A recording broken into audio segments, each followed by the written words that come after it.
Hey Bears fans, welcome back to our latest deep dive into everything happening with the Chicago Bears. Today we have some fascinating updates to go through, from coaching movements to front office dynamics and player recognition. And there is plenty to unpack. Let's start with the coaching front. There's been a lot of buzz around Declan Doyle and the offensive coordinator landscape in the NFL.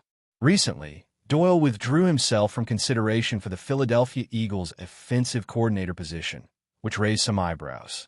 But now, the Baltimore Ravens have requested to interview him for the same role. This is an intriguing development, especially since the Bears, under new head coach Jesse Minter, won't block the interview. Minter is primarily a defensive-minded coach, meaning that if Doyle were to take the Ravens' opportunity, he would have real play-calling responsibilities, a chance to shape the offense directly, and that is a big draw for any ambitious coordinator looking to make an impact. The situation with Doyle is particularly interesting when you consider the Ravens' roster and style of play. Unlike Philadelphia, Baltimore offers a slightly lower pressure environment. With a first-year head coach at the helm, the spotlight isn't as intense as it would be in Philadelphia, where recent offensive coordinators have faced rapid turnover, with 2 becoming head coaches and 2 being dismissed after just 1 season. For Doyle, Baltimore provides a chance to work with elite talent, such as Lamar Jackson and Derrick Henry, potentially revitalizing the run game and integrating aspects of previous successful rushing schemes. Lamar Jackson, when healthy, is arguably a more dynamic and impactful quarterback than what Doyle would have encountered in Philadelphia with Jalen Hurts. This combination of lower immediate pressure and access to top-tier talent makes the Ravens an attractive landing spot. Of course, the question remains whether Doyle's withdrawal from the Eagles was about readiness or dissatisfaction with that particular situation. Regardless, this interview is likely a stepping stone for his career, either as an offensive coordinator this upcoming season or as preparation for potential future head coaching opportunities, particularly if he continues to build a strong reputation with the Bears. Turning to the defensive side, Al Harris's situation has captured the attention of many fans. Questions remain about whether Harris will stay with the Bears or take a new opportunity elsewhere. The Pittsburgh Steelers are a major player in this conversation, especially with Mike McCarthy stepping in as their head coach. McCarthy has a history with Harris dating back to their time in Green Bay and Dallas, and the idea of Harris becoming the Steelers' defensive coordinator is compelling. It would reunite him with McCarthy and allow him to take control of a defense in a historically prominent organization. While no formal interviews have been conducted at the time of recent reports, it seems likely that this process will move quickly as McCarthy begins assembling his staff.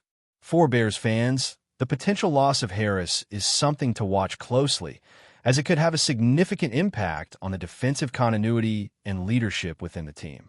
Despite dodging a potential departure to Green Bay with the hiring of Jonathan Gannon, the possibility of Harris leaving for Pittsburgh introduces a new challenge. Though it would be a move within the AFC, which softens some of the competitive concerns. Meanwhile, the Bears are also monitoring front office movements, particularly with the Atlanta Falcons' general manager search. Ian Cunningham, a trusted lieutenant of Ryan Poles and a figure with strong ties to Matt Ryan, has emerged as a potential candidate. This situation highlights the network-driven nature of front office decisions, where relationships often play a crucial role in hiring decisions. Cunningham has already participated in virtual interviews and could soon move into in-person discussions.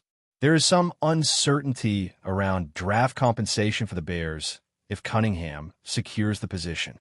Normally, if a minority executive takes a GM role elsewhere, the originating team receives draft picks, typically a third-rounder in consecutive drafts. However, because Atlanta recently created a president of football operations position, there's debate over whether the GM role would count as a promotion or a lateral move. Regardless, Cunningham's experience, combined with the endorsement from Ryan and his history in Chicago, positions him as a strong contender for the role.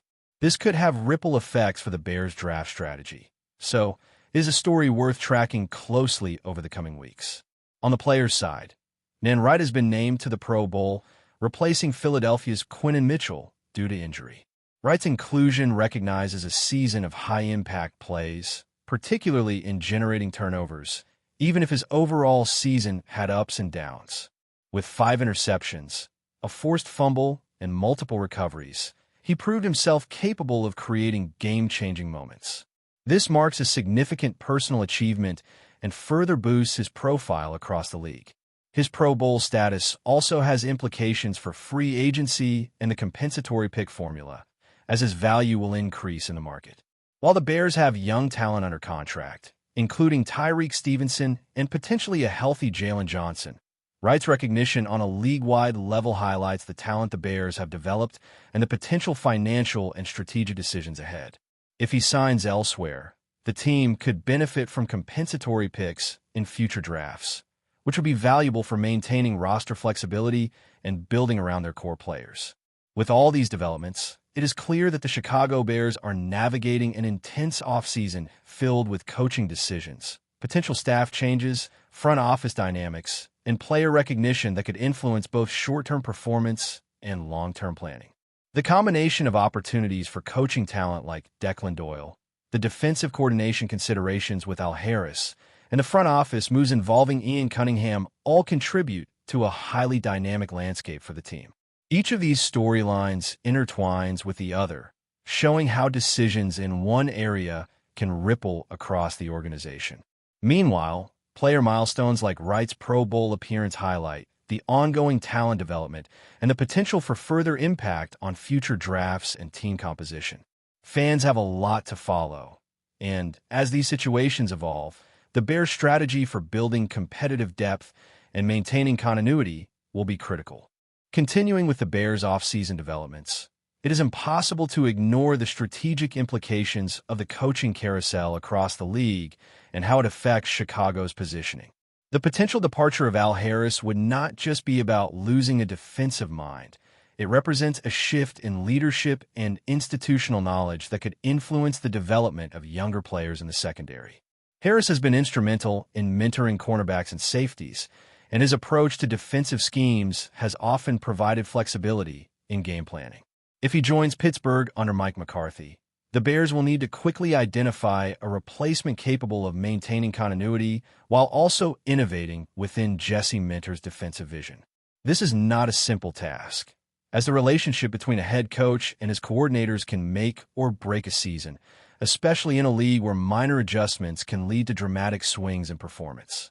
The ripple effect of Harris's potential exit is compounded by other movements around the league, including the Ravens' interest in Declan Doyle, which could impact how offensive schemes evolve and the type of challenges Minter's defense might face during the season.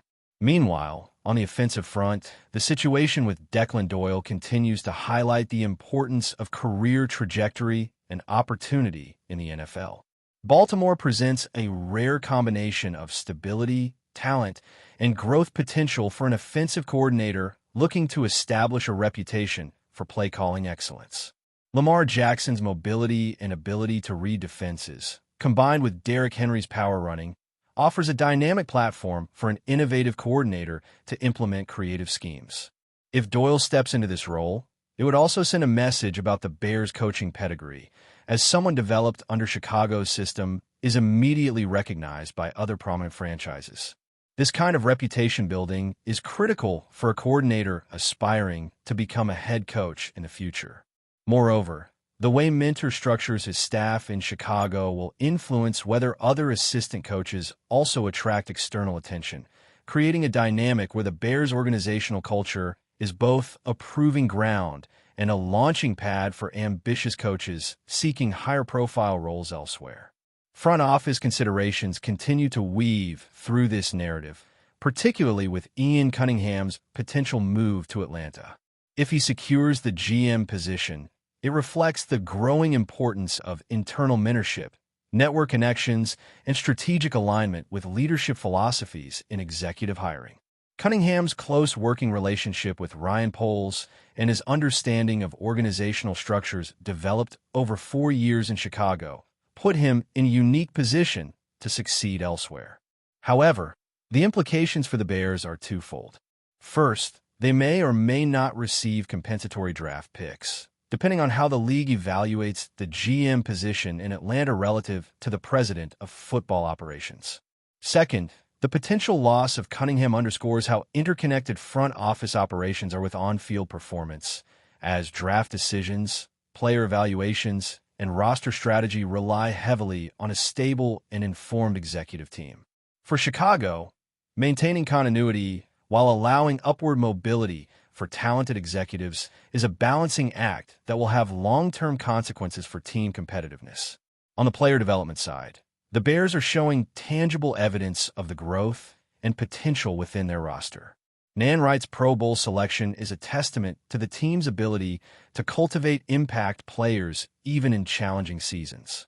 His performance, including interceptions, forced fumbles, and overall defensive awareness, illustrates how the Bears coaching staff has been able to identify and develop talent capable of competing at the highest level.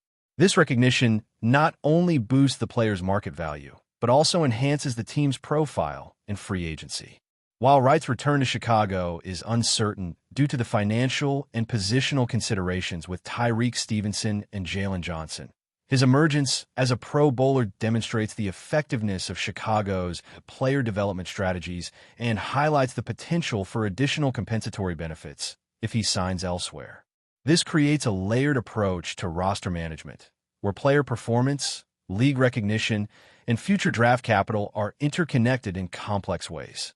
Looking beyond immediate staffing changes, the Bears' broader organizational trajectory emphasizes the importance of strategic foresight. Jesse Minter's approach to building a defensive-first identity, combined with the potential external interest in both coaching and executive personnel, suggests that Chicago is cultivating an environment where growth, innovation, and recognition intersect. The decisions made in this offseason, from interviews to contract negotiations, are likely to have long-term implications, not just for the upcoming season, but for the stability and reputation of the franchise over multiple years.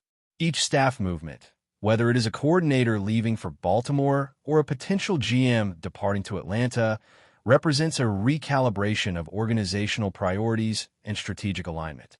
For fans, this is a period of anticipation, as understanding the implications of these moves provides insight into how the team will evolve in both style and competitive capability. Before we continue, don't forget to subscribe to our channel and give this video a like. Your support helps us keep bringing you the latest updates on our Chicago Bears. And don't be shy. Drop your thoughts on the news in the comments below. A storm appears to be brewing in Chicago as whispers from inside the Bears locker room hint at a dramatic fallout between head coach Ben Johnson and one of the team's key starters.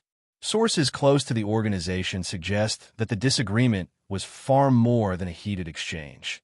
It reportedly escalated into a physical confrontation that has left both the locker room and fans reeling.